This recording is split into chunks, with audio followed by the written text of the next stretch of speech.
Okay. Hello, everyone. It's Friday, the 15th of November. This and that. Today I'm going to read a review. It's someone else's review of someone else's book. Um, but it's a new book and a fairly new book, and it's available. I actually uploaded a copy for us. Um, Probably the only interesting thing about it, with all due respect, is that it is yet another book on Marx, but it's a book that asks certain kinds of questions that still need to be asked, and that's kind of the thing about Marxism anyway. Um, the core of the review here is to sort of suggest that there's more nuance, of course. That's what reviews are about in one sense. And what Eva Nanopoulos tries to do is to suggest that the new book by Soren Mao, um, um, which discusses what he refers to as a kind of mute compulsion. And I know that sounds psychological and other things, but really it's about why is it that how is it that capitalism operates? Um, and it actually raises the kind of question that the Frankfurt School was always interested in. How is it that fascism sort of succeeds or manages to survive? How does that really happen? Do we suppress ourselves? Do we and there's plenty of ink on this, the idea of the legitimation and the legitimation crisis and all that other sort of stuff. Why is it that we succumb to, certain issues of power? Like, for example, in the current, I'll talk about this later on, but, people are just sort of letting it happen, like in the United States at the current moment. So it's just an interesting question. Nanopoulos, because she reads in law, is looking at it from the question of economic power and sanction. She applies essentially a Leninist approach to it. The Soviet writer Pashikanis, I've talked about him before, about that um, law is problematic for a lot of communists. There should be no law in one sense, because you have this sort of sense of, well, who would make the law? Why isn't it just simply the people's law and blah blah blah blah? That in the intermediate phase, that is trying to get from socialism or from capitalism to socialism, socialism to communism, you sort of need the law. And often that's a problem, as we know, because people abuse the law. So you'll see this sort of the flavor of that in here. Okay, so on with this.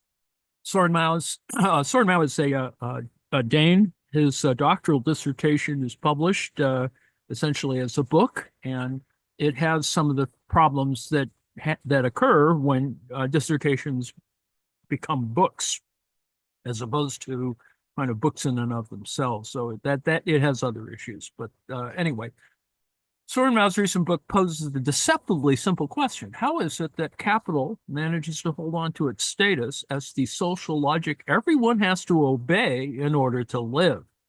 That is, how does capitalism reproduce itself?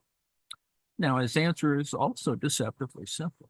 Capital reproduces through mute compulsion, or what he calls the economic power of capital, a new, impersonal, abstract, and anonymous form of power immediately embedded in the economic processes themselves rather than tacked onto them in an external manner. That economic power operates alongside violence and ideology as the other two components of the power of capital. So that's kind of the crux of the book, is these three things, and triad, triplet, whatever. To reach this conclusion, Mao follows Marx's method of abstraction, which is what we've been looking at in chapter 1, volume 1, focusing on the core structure or ideal average of the capitalist mode of production, the logics, structures, and dynamics that constitute the essence of capitalism across its historical and geographic variations. Mao's important book has been reviewed widely. Readers that are not familiar with this argument may want to read one of those reviews in this particular blog, or the introduction to the book first. The book is extremely rich, and there are many angles from which to approach its theory of capital's economic power, particularly as it tackles and revisits fundamental aspects of both historical materialism and Marx's critique of political economy. In this contribution, I, that is Ava, want to use two of the fields that I work on, law and economic coercion, also known as economic sanctions, to reflect on the significance, but also some of the limitations of Mao's theory and/or approach. I do so with particular emphasis on his overall analytical grid, mainly what I call the violence, ideology, newt, compulsion triplet. This is not, therefore, a book review, but an exercise in mutual learning, one to which I was led by my attempt to relate the book to aspects of my own research. The set of reflections below may first appear quite eclectic, but I think the exercise of mutual learning to be worthwhile for at least two reasons. First, Mao himself explains that his discovery of the economic power of capital does not amount to a theory of capital and capitalist reproduction, which he says would need to also integrate theories of violence and ideology. Second, and relatedly, the Marxist project has no natural or superior disciplinary home. For one to theorize the power of capital as a whole, one would need to understand the power of capital as a totality, the different moments, forms, and determinations of that totality, and how they're related. I take from this that, at the very least, my bringing perspectives from law and economic sanctions could serve to advance both Mao's thought and the Marxist project. Remember, this is Mao MAU, not MAO. From couplet to triplet. Mao's theory of the economic power of capital, a historically novel form of social domination, aims to overcome what he names the violence ideology couplet.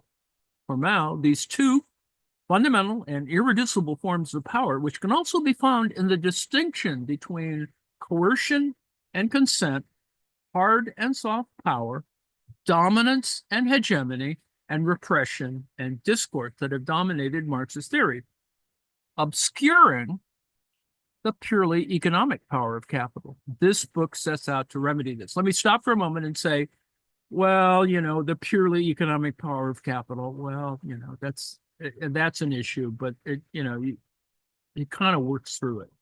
For Mao, the economic power of capital distinguishes itself from violence and ideology in at least four ways, namely in the names of their targets, their relationality, their sources, and their temporality. First, violence targets the body. Ideology targets the mind. The economic power of capital targets the environment. Second, violence and ideology address the subject directly, while the economic power of capital does so only indirectly by shaping the environment in which subjects live. Thirdly, violence is rooted in humans' physical vulnerability and the ability to inflict pain and death. Ideology is rooted in humans' malleable consciousness and the capacity to shape how people think. Economic power is rooted in the precarious nature of the human metabolism and the ability to exploit this ontological fragility by inserting oneself in the gap between life and its conditions. For want of space, I cannot engage in detail with Mao's illuminating and original analysis of the human metabolism in Chapter 4. Nonetheless, by human metabolism, Mao, following Marx, means the continuous exchange with nature that humans must engage in to stay alive. This makes humans, in common with other animals, inherently needy, i.e., dependent on a number of life-sustaining conditions. Some of these needs are natural in the sense of biological and hence common to all human societies, while others are socially constituted and mediated. By the precarity of the human metabolism, Mao means humans' dependence not only on nature, but also on tools and on each other for the satisfaction of those needs. Indeed, what distinguishes humans from other animals, as Mao points out, citing Marx and Engels, is not consciousness, but the moment they begin to produce their means of subsistence, a process that necessitates some form of social corporeal organization and the production of extrasomatic tools. Now, so ontologically, humans are hence not only natural beings, but also social and tool-making animals. This double dependence has in turn two consequences. The social dimension of the human metabolism means that access to the means of natural and social reproduction is shaped by social relations. Social reliance on tools means that it becomes easier for humans to be separated from their means of reproduction. Space constraints can also prevent a full engagement with Mao's equally sophisticated argument as to how capital is uniquely able to intervene at the level of the human metabolism, that is, i.e., the conditions necessary for the reproduction of life, and to exploit that double dependence precarity. But for Mao, two aspects of his constitutive characteristics are of critical importance. Let me stop there for a second and note that intervene at the level of the human metabolism and the conditions necessary for the reproduction of life, our entire U.S. Abortion debate is exactly that. Two aspects of its constitutive characteristics are of critical importance. The first is its specific form of class domination, which is rooted in the private property of the means of production and the separation of the laborer from access to the means of production and subsistence, which, from the perspective of labor, is also known as the double freedom of labor. The second is the law of value, the necessity of valorization, that is, making profit, and competition. These two features of capitalism and the unequal but generalized market dependency that they generate is what allows capital to weave itself into the heart of social reproduction. That is, to mediate the processes and activities by which society secures its continuous existence.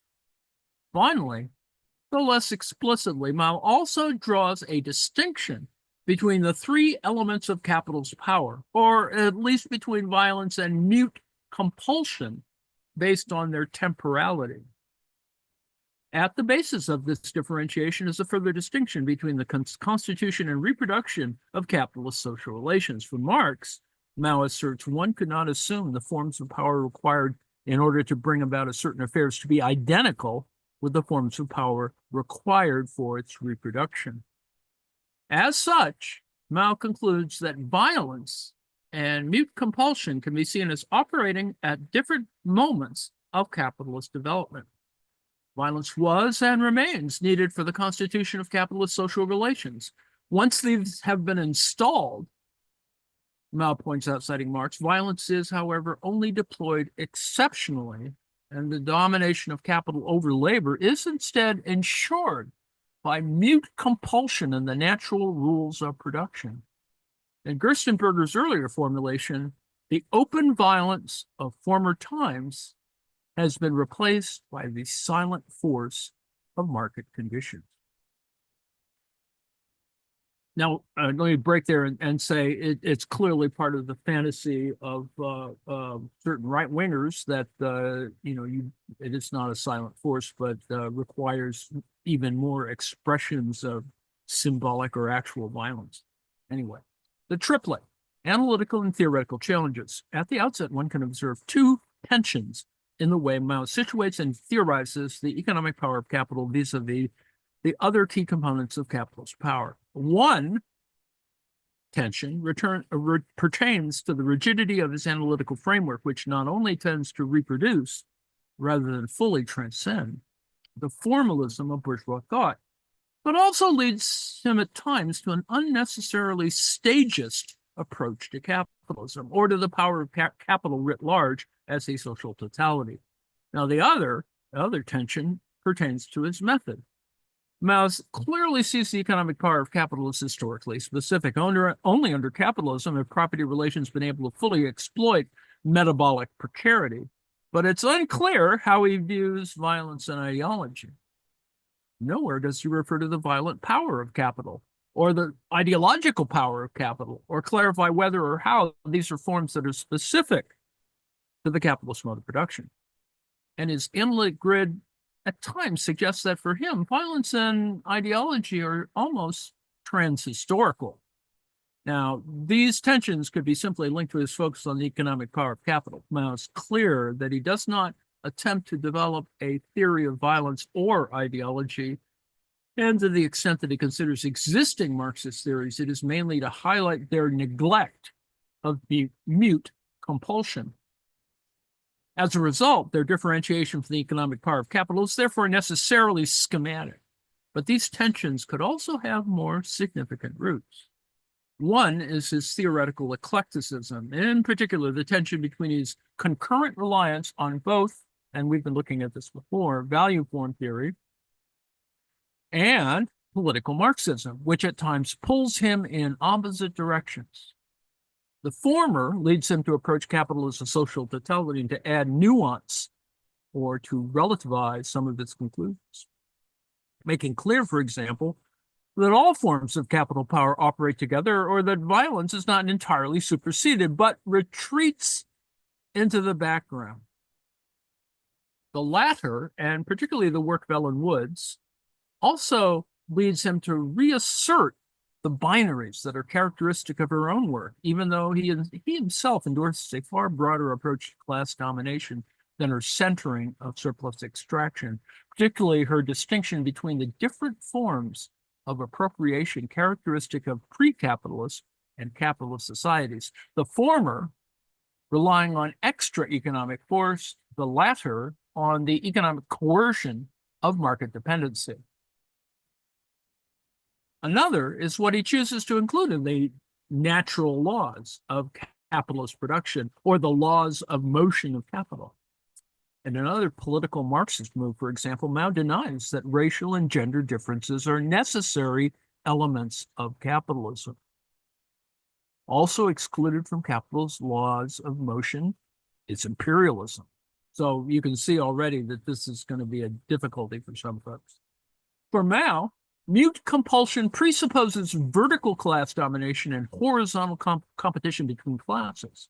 But nowhere does he consider the question of how these manifest themselves at the international level, and the ways in which capital's economic laws also entail a multiplicity of political forms, uneven development, imperial domination, and inter-imperial rivalries. This exclusion partly stems from the fact that his discussion of imperialism mainly centers on those theories, particularly Lenin's, that associate imperialism with monopoly capitalism rather than capitalism as such, and that see imperialism as an historical stage of capitalism rather than as a constitutive aspect of capital. And there's a lot of ink spilled on this, whether it's a feature or a bug, right?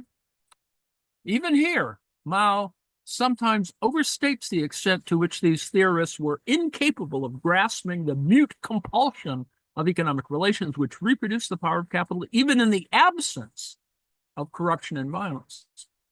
Indeed, while Lenin's approach to imperialism as a stage rather than a constitutive feature of capital is problematic, he was all too aware that the economic power of capital, even as he may have wrongly assumed that this was exclusive or specific to finance capital. So this is Lenin.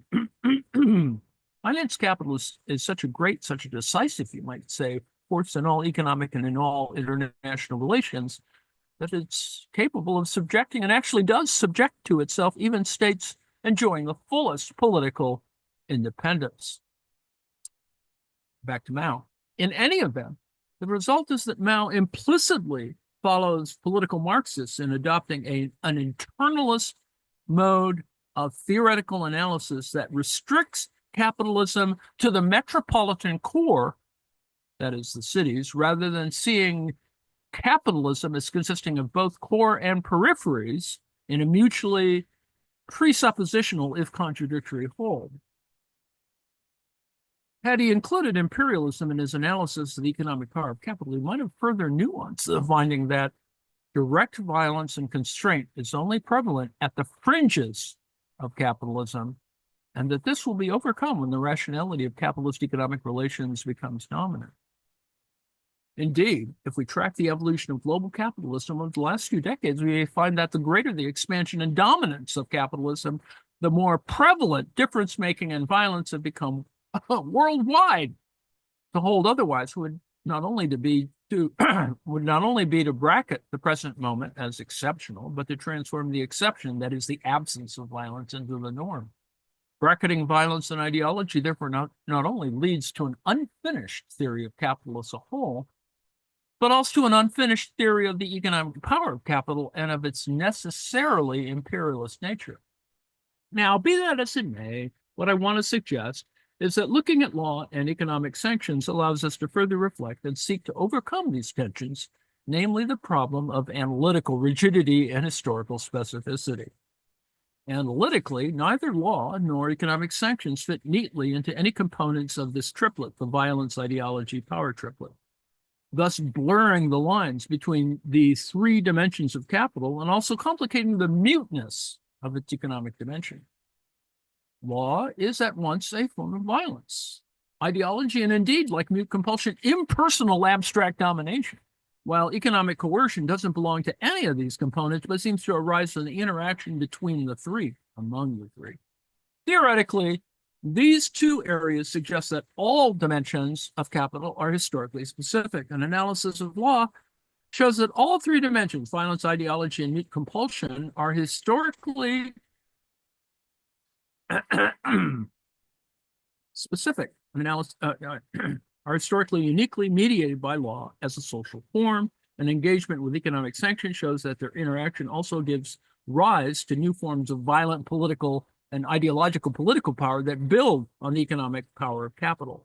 Theorizing law, including international law and economic sanctions, would also allow us to incorporate imperialism, race, and gender in our understanding of capitalist reproduction and develop a theory of capital as a social totality. But this last question I have to leave for a different space and time. Next section, the ties that bind, mute or legal compulsion, triplet or totality. My first set of reflections concerns the law, both in terms of its relationship to mute compulsion, what it tells us about the nature of mute compulsion and its distinctiveness vis-a-vis other aspects of the power of capital. Now, by way of background, law is central to capitalism. As Marx highlighted in Volume 1 of Capital, it's plain that commodities cannot go to market and make exchanges of their own account. We must therefore have recourse to their guardians in order that these objects may enter into relation with each other as commodities. Their guardians must place themselves in relation to one another as persons whose will resides in those objects, and must behave in such a way that each does not appropriate the commodity of the other and part with his own, except by means of an act done by mutual consent. Darn those contracts. They must therefore mutually recognize in each other the rights of private proprietors. This juridical relation, which thus expresses itself in a contract, whether such contract be part of a developed legal system or not, is a relation between two wills, and is but the reflex of the real economic relationship between the two. It is this economic relation that determines the subject matter comprised in each such juridical act. The persons exist from one another merely as representatives of, and therefore as owners of, commodities. In the course of our investigation, we shall find, in general, that the characters who appear on the economic stage are but the personifications of the economic relations that exist between them. Yet, analytically, law does not sit well within the violence ideology couplet. Law is a crucial component of organized violence, including constitutive violence of capital. And here we put the law and order punk punk noise. In Capital alone, Marx makes multiple references to the role of law in processes of primitive accumulation, particularly the separation of direct producers from the means of subsistence, from parliamentary statutes that enabled the enclosure of land to laws that criminalized vagabondage and begging to compel enlistment to the order of waged labor, arrests of the homeless, etc. Equally prominent in Marx's writings and the subsequent Marxist tradition has been the ideological nature and role of law, not only in terms of its functions, but also in its constitutive categories. To use Mao's terminology, law constitutes a form of violent, hard, and repressive power that coerces people into compliance with the laws of capital. But it's also a form of soft discursive power that generates the consent necessary for the hegemony of capital accumulation. Theoretically, moreover, once seen from the perspective of law, it becomes clear that legal violence and legal ideology are not transhistorical forms of power, but specific to capitalism. Against this background, three sets of questions and challenges emerge in terms of Mao's analytical grid. First, if law is central to the first two dimensions of the power of capital, that is, violence and ideology, what is its relationship to mute compulsion? Or for that matter, to the broader natural laws of capitalist production to which mute compulsion belongs? Secondly, where does that leave Mao's conceptualization of mute compulsion? Is it truly mute? Is mute compulsion its own freestanding logic separate from its legal expression? Finally, what do the answers to these questions tell us about the violence, ideology, mute, compulsion triplet, and hence the power of capital as a whole? Is the economic power of capital as qualitatively different from capital's coercive and ideological dimension as Mao suggests? How are they all connected as distinct moments of the capitalist totality? In an important contribution, Robert Knox has offered a first sketch of how we would think about this relationship between law and capital's law of motion, what Mao, citing Marx, refers to as capital's natural laws of production, in which he includes mute compulsion. Applying this reasoning to law's relationship to mute compulsion, one possible resulting view would be the claim that law is both constitutive and necessary for the reproduction of capital social relations. On this view, the economic power of capital would not just be mute, but constituted and dependent upon legal relations. There could be no private property without law. Law is what sustains the continuous dispossession of the proletariat and ensures that the economic power of capital, its ability to insert itself at the heart of the reproduction of the human metabolism, becomes operative. Mute compulsion would then simply be legal compulsion. The abstract, impersonal, and less visible nature of mute compulsion would be no other than the abstract, impersonal, and less visibly violent or ideological character of law. Such a view would challenge Mao's theorization of mute compulsion as a purely economic power and as fundamentally different from violence and ideology. But it is problematic in that it takes law too seriously. That is, if law is constitutive of capitalist social relations, then law could similarly be used to dismantle capitalist relations. Yet, if Marx approached legal struggles as class struggles, much of his writings dispel the idea of the revolutionary character of law. To borrow from a dear comrade, law can be used as a tactic to reform the system in ways that may benefit the opposed class, but not as a strategy through which to overturn the system. To use another Marxist register, law may possess some autonomy, but this autonomy remains relative. Another view would be to say that law has no such constitutive power. Law is a purely epiphenomenon of capitalist social relations. It might be difficult, particularly in our global world, to imagine capitalism without law. And indeed, it may be a historical impossibility, but at the level of abstraction Mao is operating under this view, it would not be possible to speak of law as a structural necessity of capital. Pache Mao, mute compulsion would indeed stand in its own feet. This view, however, has now long been superseded in Marxist legal theory and is explicitly rejected by Mao himself. Footnote 36 in the section on metabolic domination makes clear his position that neither law nor the state can simply be placed in as superstructure, as some of their functions are necessary to the structures that economic base, period. He would thus implicitly concede that there's something legal about the mute compulsion of capital. We would also add that framing the relationship in binary terms reduces the role of law to a chicken and egg scenario. What came first, capitalism or law, mute compulsion or law? A third and a more productive way to approach and seek to answer the question of the relationship between law and mute compulsion would be through the medium of Paschakanus's theory of the legal form. Under this view, the legal form is homologous to the commodity form. Just as the commodity exists only in and through the money form and the credit form in the world market, so does commodity production exist mainly through the legal form. Law is a key form of appearance of capitalist social relations. From that perspective, the legal form is one of the forms of appearance of mute compulsion, just as it is one of the forms of appearance of capitalist violence and ideology, which similarly often express themselves through the abstract impersonal terms of legal coercion and ideology. That's Trump's whole gig. From this perspective, two things follow in terms of our second and third questions. First, while it makes perfect sense to analyze the economic power of capital, that power does not stand alone. It is inscribed in and finds expression through the law. Secondly, violence, ideology, and mute compulsion are not separate and clearly delineated from the power of capital, but are moments in the multiplicity of social forms and practices through which capitalist social relations are constituted and mediated.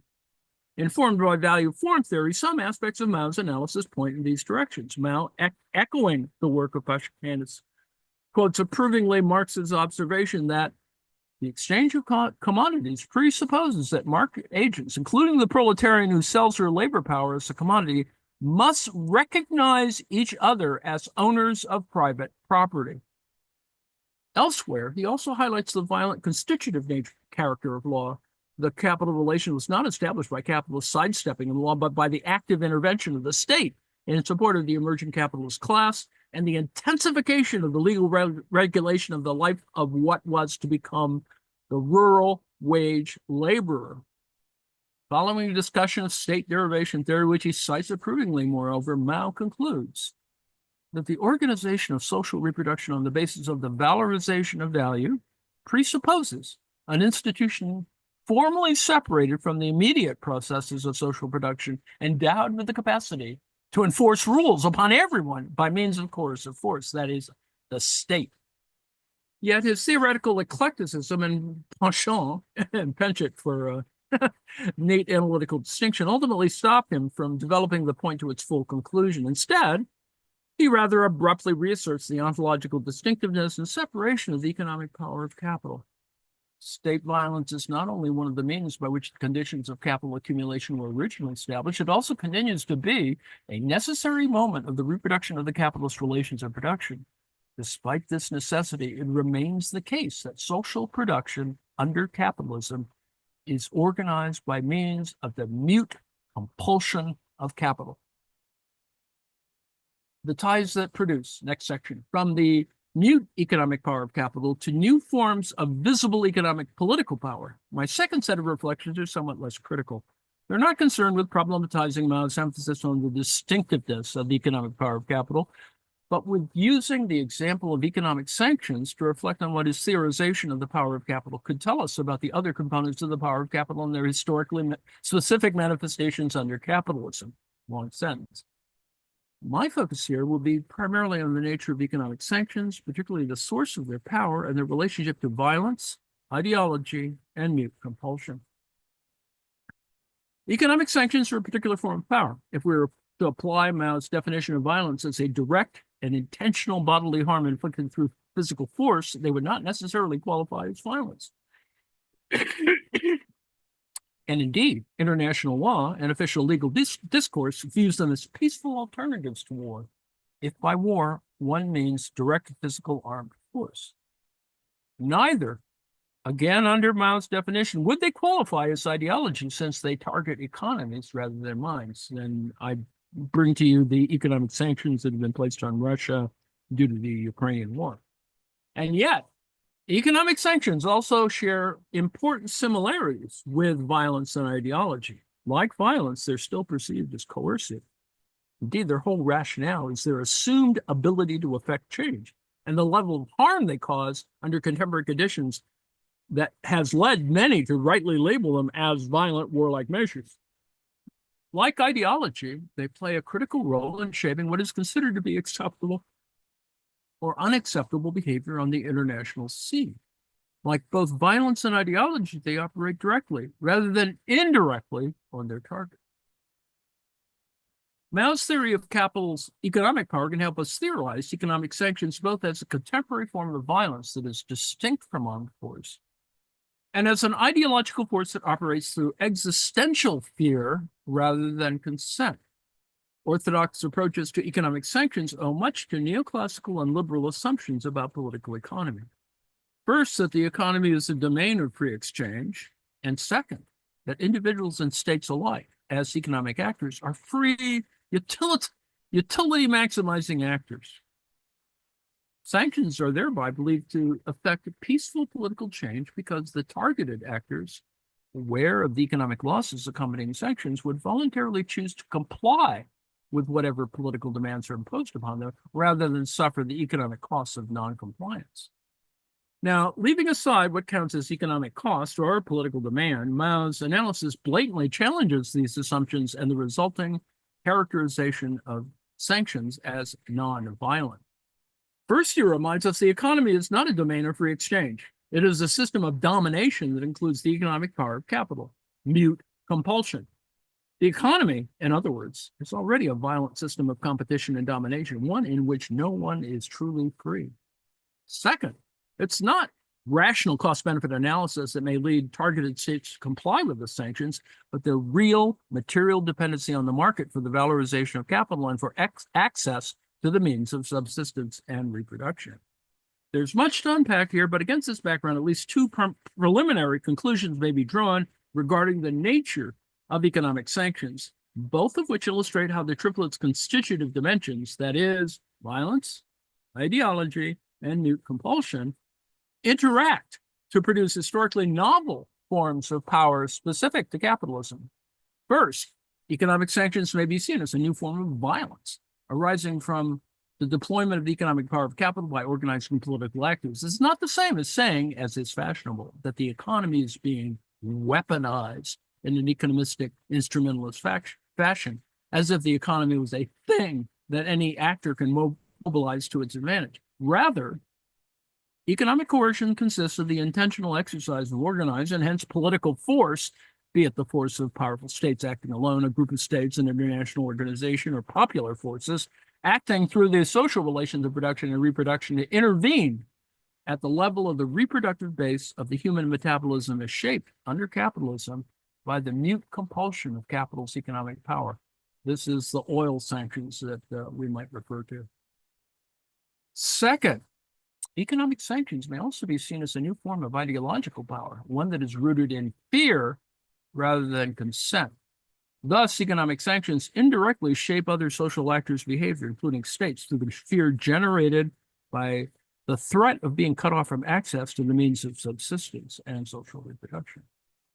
In fact, there are reasons to see that the connection between economic sanctions and mute compulsion as the basis of early conceptions of economic sanctions by their advocates. Now, the first and better known articulations of the power of economic sanctions was spelled out by Woodrow Wilson, the instigator of their introduction in the system of the League of Nations. Woodrow. No, not war, but something more tremendous than war. Apply this economic, peaceful, silent, deadly remedy, and there will be no need for force. The boycott is what is substituted for war. Wilson's conception of the economic weapon, moreover, had a more material and ideological dimension. Indeed, he expected that the mere threat of economic sanctions would act to regulate state behavior and deter recourse to war. Yeah, and we get World War II. Wilson's formulation has direct echoes of Mao's characterization of the economic power of capitalists, not immediately visible or audible as such, but certainly as brutal, unremitting, and ruthless as violence. It also echoes earlier iterations of mute compulsion. It's illustrated by an evocative passage from an 18th century text written by a British physician and economist Joseph, which Mao quotes to root his theory, which also highlighted its ideological dimension. That is, hunger will tame the fiercest animals. It will teach decency and civility, obedience and subjection to the most perverse. In general, it's only hunger which can spur and goad them, the poor, onto labor. Yet our laws have said that they shall never hunger. The laws, it must be confessed, have likewise said they shall be compelled to work. But then legal constraint is attended with much trouble, violence, and noise, whereas hunger is not only peaceable, silent, unremitting pressure, but as the most natural motive to industry and labor, it calls forth the most powerful exertions. And when satisfied by the free bounty of another, lays lasting and sure foundations for goodwill and gratitude. From this perspective, economic sanctions could be seen as the concretization through conscious, organized action of the impersonal, abstract economic power of capital. Through the decision to disrupt existing social relations, mute compulsion is finding concrete, that is, political form, in ways that are capable. Because of the metabolic dependency on capital and the set of relations of domination shaping the economy to cause harm, including bodily harm. Through economic sanctions, the invisible, abstract compulsion of the market is transformed into indirect, slow, but nonetheless visible and concrete violence. And that concretization of mute compulsion simultaneously produces ideological effects, securing or at least seeking to secure market-compliant behavior on an international scale. Economic sanctions then in turn illuminate elements and characteristics of the power of capital. That is the violence, ideology, mute compulsion triplet. Analytically, their study reveals that the elements of the triplet are not only intimately interlinked, including through social forms such as the law, but also co-constitutive of new forms of violences and ideologies specific to capitalism.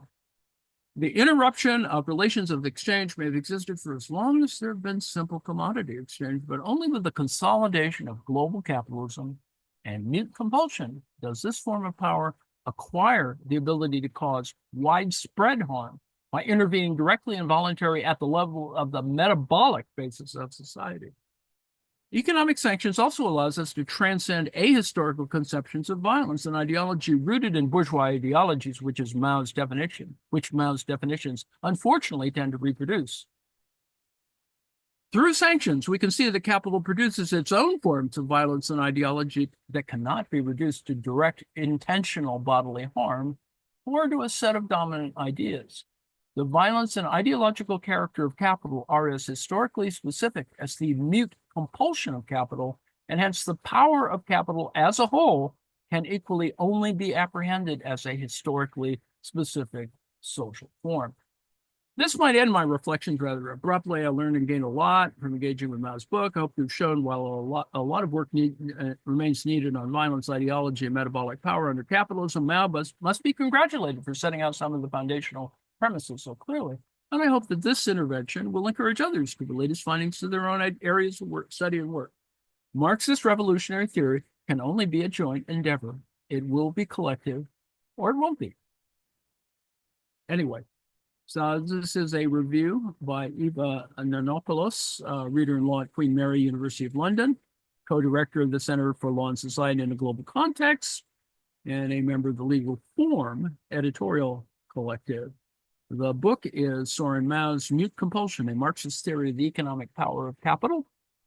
Fairly new book. It's available online and in our Discord. And I hope that you'll take a little look at it. It's a readable book. Doesn't get off into the heavy duty. It does have heavy duty theory. Yes, it does. Because it is built off of a dissertation. So, that's however the Danes do what they do. So I'll stop there. Hopefully I haven't gone over time.